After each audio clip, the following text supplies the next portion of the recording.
Hi, I'm Greg from RV Haulers. Would you like to have air conditioning when you're parked in your RV hauler or your heavy duty truck without idling the engine? In this video, I'm going to show you a mini split air conditioning system here at RV Haulers that we install for our customers. Join me in this video.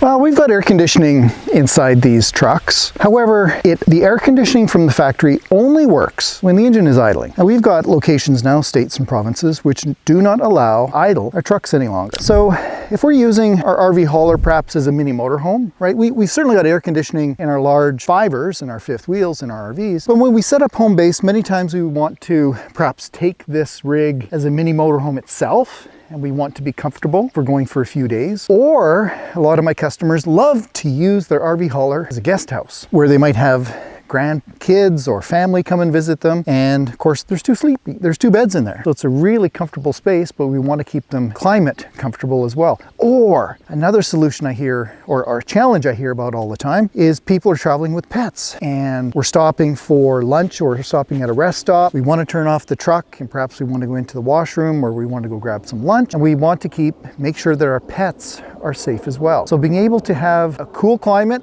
is what I'm talking about today at RV Haulers. For the last few years, we've been installing mini split air conditioners. Let me show you what those are. There's two parts to a mini split air conditioner. There's the evaporator and the condenser. So there's an outside and inside component to this, and there is some hoses and some control wires that go in between the two. Now you're looking at the outside component. It's really a big fan, and this one is incredibly power efficient. We like to install them behind the sleeper to give them some protection while we're driving, to keep road debris and things like that from damaging the system. This one has been, the shroud was removed and it was powder coated to match the RV hauler and the drum box, just for appearance sake. But what I tell my customers is we're starting with probably the most expensive solution. You can go find these on Amazon, and there's some really cheap ones, and you get what you pay for. You got to realize we're taking this system down the road, right? A lot of these have been engineered, the cheap ones have been engineered to sit on your house and be static, right? They're not designed for movement, and the components that come along with them as well are designed to be in a static environment. So we find that there's some copper lines and things like that would fracture. So what we do is we take really quality mini splits to begin with warranties made by reputable North American companies, and we also harden them. So there's a number of things that we do to them to protect them and give them longevity. Now let me show you how this thing is laid out. So we've got the outside component, in this case mounted up on the back of the drum box, and I'll show you what's inside. We're inside the RV hauler now. We're looking at the back wall of the sleeper, and this configuration has the lower table and benches. That table folds down into a bed, and in this case it's got a fixed upper bunk. Some of these models have a bunk that folds up, but this one is a fixed model, so it's got a nice flat bed, and we've got a remote to turn on the air conditioner.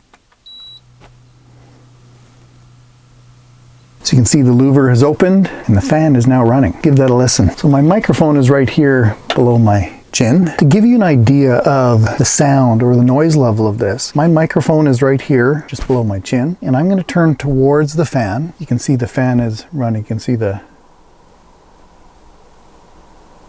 bedding is rippling. It's operating right now. So that mini split solution, this is designed to run in a larger home or a larger bedroom, let's say, like 900 square feet, 500 square feet. So when we put it inside of this small space, it really does an efficient job. So we can have the fan on the lowest speed at all times. We can turn on timer. We can have that louver go up and down. So we've got a lot of options, just like any household mini split. And outside is just as quiet as inside. So we're not having to deal with the noise of a rooftop air conditioner like you might have on an RV. These things are super quiet. Now let's talk about how we get power to this system. Remember we talked about those different scenarios where you might be parked for lunch, you might be using it in a stationary resort environment, as a guest house if you've got shore power, or maybe you're boondock. So what I've got right now is I have a shore power outlet ran into the sleeper, and that is running the air conditioning system. So just a 15 amp extension cord ran to the sleeper will run this wonderfully. Another option is some of us are boondocking, and this is just my setup right now. I know that looks like a little bit of an octopus, but the amperage draw of these mini splits is so low. It's between like 4 amps to 7 amps. We can run it with one of our little suitcase generators. So a little Honda 2000 or one even smaller, something that would fit in one of those storage boxes is a great solution. So you could bring that out, give it a little start, and power not only your microwave, your TV, all those things inside the sleeper, but your air conditioner as well, all from a little suitcase generator. For that lunch break scenario, a temporary, very short solution is we can also run this air conditioner off of an inverter. So we've got 4 large batteries on this Volvo in particular. So we've got quite a bit of amp hours there. So for a short period of time, I'm only suggesting, perhaps 30 minutes or an hour while you're in for lunch, that inverter will draw from the batteries and supply the power to the air conditioning system. But it's only for a short period of time. If you wanted to put in more batteries, we can do that as well. So we could create like a house bank of batteries. We could add a couple of dedicated ones, which would run it depending upon the outside temperature and depending upon what you start with for temperature. If you're, 105 degrees Fahrenheit and you're starting from that inside the sleeper, that thing is going to run hard. If you're already starting from a cool environment and you're just maintaining it, at 70, 72, then an inverter will keep up really nicely and it won't draw down those batteries too quickly. So we've got shore power, we've got little mini generator, and we've got an inverter and battery bank. Now a little off topic, but one of the questions that I get often from folks is about auxiliary power units. So sometimes people have heard about there being a little diesel generator underneath the RV hauler. And certainly on rare occasions we might find those, but one thing I like to point out is those little diesel generators are noisy. Now, this RV hauler happens to have a little diesel generator. It is not equipped with air conditioning. This diesel generator is only designed to supply power, and I'm going to show you, or let you hear for yourself, what those little generators sound like. This one, we start from here by the driver's position, and I'm just going to be quiet and I'm going to hit the start button.